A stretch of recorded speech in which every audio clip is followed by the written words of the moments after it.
had. Since I've been on this council, we've been more than generous with the TIP funds.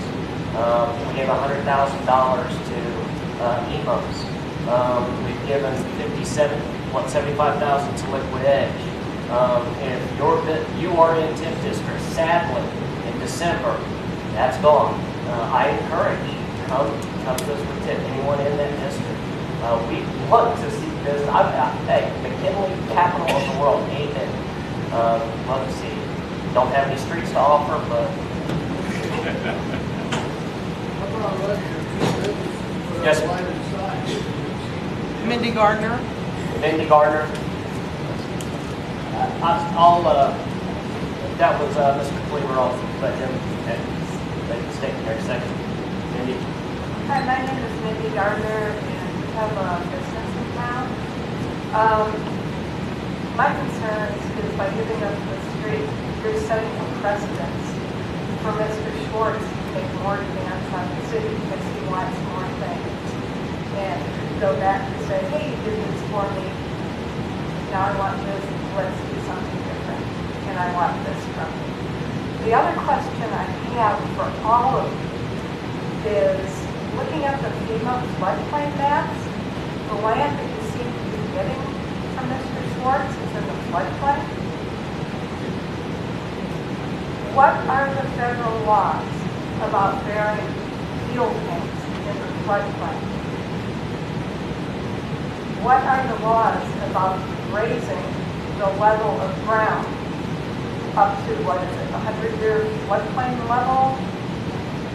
For cases, you can't bring outside dirt into the floodplain. You're going to have to dig a mighty big hole somewhere to fill that up to level. And I don't want to see the city trade land for street and end up not being able to do anything with that property because of the federal, state, and county laws. Thank you. Thank you, ma'am.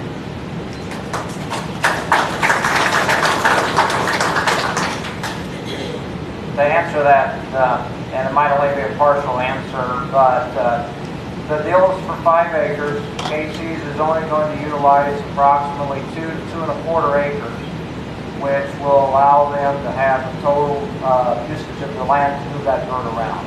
So they've already been out there. They visited the site many times. It's a site that they want. They know it's floodplain, so they're comfortable with the site. And there was a comment made over there a minute ago, but I didn't hear it. Mr. Cleaver? Did you have something, sir? If you want to draw in business from all that current key businesses now, put up a lighted sign, they can receive commissions like we do. Well, I believe that, I mean, that's not really us, sir. Anything out there would be DeWitt County zoning. That's who that would have to be addressed through. Zoning has stated that if Hugs were to ask for that, they would consider it. That's because I had asked about that too. Thank you for that question. Last one is Roberta Clifton. Last one, Ms. Clifton.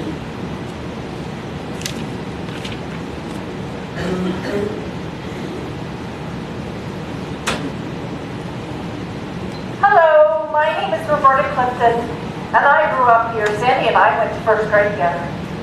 And I'm the president of the garden club here in town, and I try to keep the plants watered, and we're trying to do the best we can. I'm concerned about this issue, like all of you, and yes, I want to see Farmer City grow too. And I've watched us go through several changes in our government over the years, and I feel like we're just spinning circles. And that concerns me. Not just about the Schwartz issue, but Farmer City is a great little town. But the negativity that comes out of this town, unfortunately, stagnates us to the point where, like the mayor is saying, we're going to die.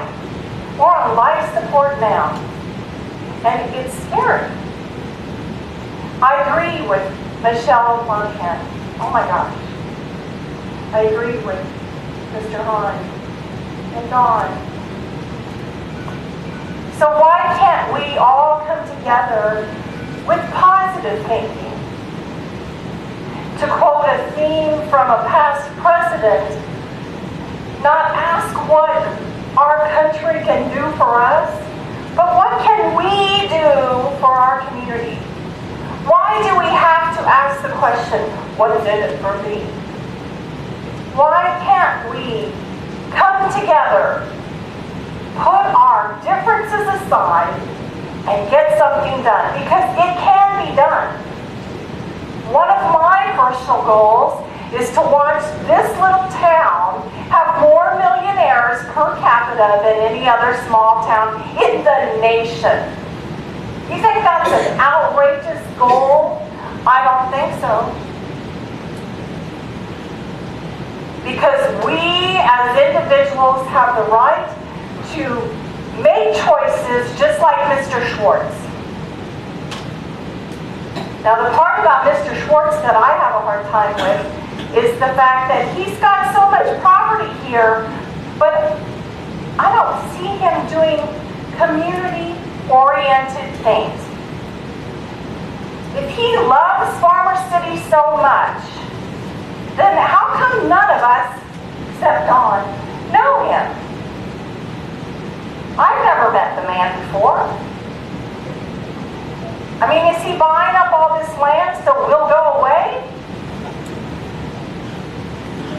I mean, you know, maybe, I'm sorry, I wasn't here for all of yours, but, you know, I'm a little concerned about that. I would like for him to be more community-oriented.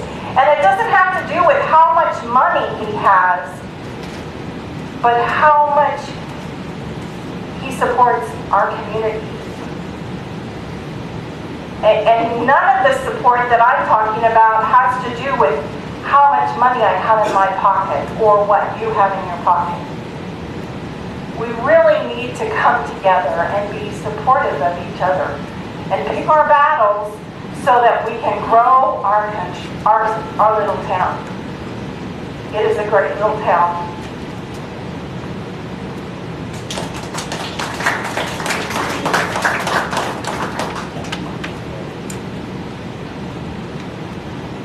I have to agree with you on Mr. Schwartz coming into town. I brought it up a month or so ago. Anybody ever asked him? Well, nobody gets to see him, but anybody ever asked him to come do something for the town? The answer was, I don't know. But I think if we give it time to ask him to come in here and do something, he might surprise all of us and say, what do you need? None of us know that for sure. But that's all it takes is just to ask.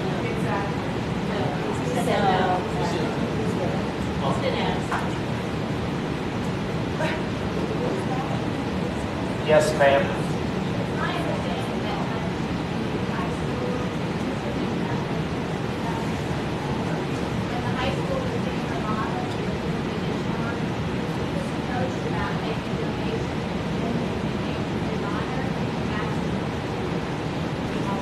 Yes, sir. Go ahead. Yes, sir, please. Would you like to take the mic, please? I feel like lamb coming to dinner. I think everybody here knows I'm Dan Dollar. I grew up in this town, lived here all my life. And I've done a lot of purchasing for Mr. Schwartz, in fact, all of it, in the last 30 years. I have never, ever paid less than fair market value plus a premium on any property that I bought from anybody. Nobody got things taken away from them. Nobody got anything stolen from them. The properties we went through, and we went through with carpenters and plumbing and heating people, and we evaluated every property that we purchased, each and every one of them. The ones we felt like were adequate to be added on to or remodeled and put up someplace else, we moved. And we moved at our expense and spent tens of thousands of dollars more than what the property was worth, just to move it and not to chunk it. We did not intend to take properties off the tax roll. The properties that we eliminated, and our people that are in this room that lived in some of them or owned some of them, that I wasn't lived in with my dog. I'll be honest with you, termite infested. They were terrible. They were no asset to the community, none whatsoever, and they wouldn't have brought anybody in here to live in them. Jim cares a lot about this town, as I have. Over the years, I operated a business and I've sold cars in this town for over 40 years. School issue kind of gets me going a little bit because I negotiated that deal too, and there were 2 or 3 people bidding on that. One of the people wanted to make it into a condominium and townhouses and do this, that, and the other. I haven't promised anybody that I was going to tear it down, take lots out of it. I don't know why they just put it in the press or how it got there. I wasn't part of that. But at least what's there is drawing taxes, and that lot's never drawn taxes in its life. The remodeling and the improvements that he's made over the years have added largely to the community as far as the core and the looks, and the improvements have created tax increases. As far as Lynn Onriker, Larry will tell you from the very beginning, I guaranteed him a driveway finished and ready to use. Am I correct? That's correct. Never did I negotiate a blank space. The city did come to me and they offered me this. And I talked to Jim about it. Jim was concerned maybe he's not into giving up farmland. He buys farmland from time to time. But he isn't the person who's going to give up it easy. We talked about it for several days before we actually come to the agreement we're going to do. The city is going to reap the benefit of this because they're going to get money from Casey's for what they sell that property for. The city can't afford to run utilities and stuff out there. It's all about for the city. And Jim's not doing it. Sure, he wants the streets vacated. We have talked to the city in the past, but not any negotiation. We never negotiated at all. We had talked about it. That would be nice if we could get that one block vacated where it lives. The city council needs to do what they need to do. I thank you for the opportunity to speak. And if anybody ever has, and I've never refused to tell anybody anything that is going on. People ask me all the time, what's Jim doing, what's Jim doing, what's Jim doing? I've known him all his life. I worked closely with him, like I said, the last 30-some years. I have no secrets. I mean, I tell people what I know. If I don't know, I just tell you I'm not privileged to that information. I just don't know. But I don't want anybody to feel like we're taking advantage of it. I don't think we have. He owns what he owns, and he takes good care of it. He's an asset to the community. And I think I told several people today, because people talk. In most communities, you take Mansfield, or you take Leroy, nice communities, not totally unlike ours. The people of this community should be behind it, not in front of it.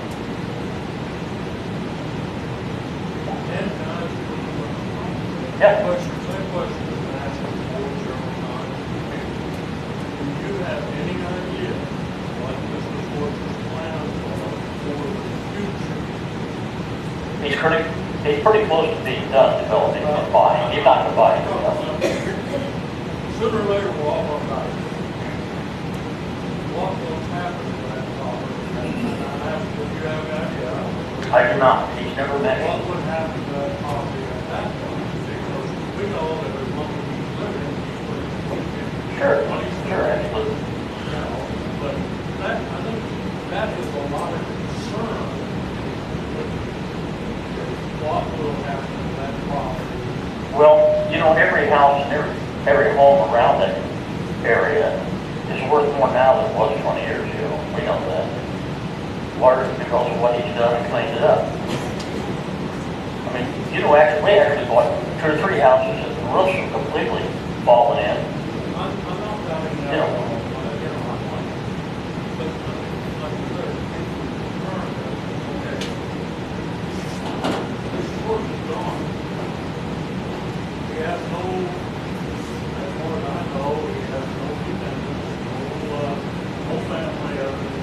get busy because he's almost 70 years old, you know that? Yeah. He really does. He might have got home. And that's, I think that's a little concern if he could point out something that might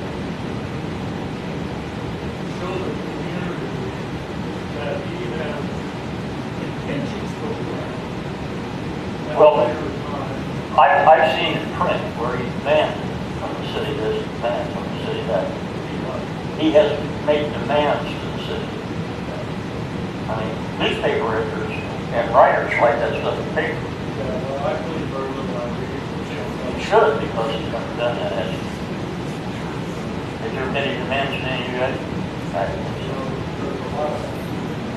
I don't think anybody is disputing how nice the property is. I mean, it does. He keeps it up very well. But I think the dispute is, the house across from the main house, family's house, whatever. Well, they're in town. Does anyone live in that house? No, they're guest town. He has guests come in when he's here every day. Okay. I mean, I guess it's just, that there's beautiful property and it's maintained nicely and it looks nice, but in the future, when there is, Mr. Schwartz is gone and you are gone and these city council members are gone, then what do we do? Do we just have these big open lots with a tennis court that nobody can access and all this, just strangeness in the middle of our town? Well, It's nothing against Mr. Schwartz. I don't know the man. I have nothing against him. It has nothing to do with that. It's just the future for my children who I want to raise in this town. I was raised in this town. My father was raised in this town. My family goes back a long ways in this town, and I want to know. Well, he was raised here when. Yeah, and I know that. AZ. And I believe, and that has nothing to do with it. Him as a person has nothing to do with it. But I want to know in the future what is going to happen with those properties. And, they are beautifully maintained. But when our streets are gone, then what do we do? It's like when we want those back in our town decides that, we don't want this anymore. Because he's not. He told you gonna give us back 5 acres out there. Yeah, and that's what I'm saying. Maybe the city should be involved in this. I mean, Look, maybe I the mean, city it should be was involved a in business, something. it was a business proposition, so that's all it is. On that, my friends, I'm going to go ahead and close this meeting. I appreciate everybody's time and effort, energy that you've put into this over the last several months. And keep this council in your thoughts as they reflect. Mac, would you like to say what? All right, on Mac, this will be it. I will close the meeting when you're done speaking. Yeah, I'd just like to let the people that voted for me know how I feel. I think this is a good thing for the community. I'm going to vote in favor of it. Everything Mr. Schwartz has done, as far as I'm concerned, he improves it. We need more jobs. It's not going to be a lot of jobs, but it'll help. I hope we have possibly save more for jobs that are interested. That's where I want to see it go. And I just want to let you know how I feel. Thank you. I have business cards in the back. You may take one up. My cell phone is on there. My email is on there. You may send me a personal message as well. Meeting adjourned.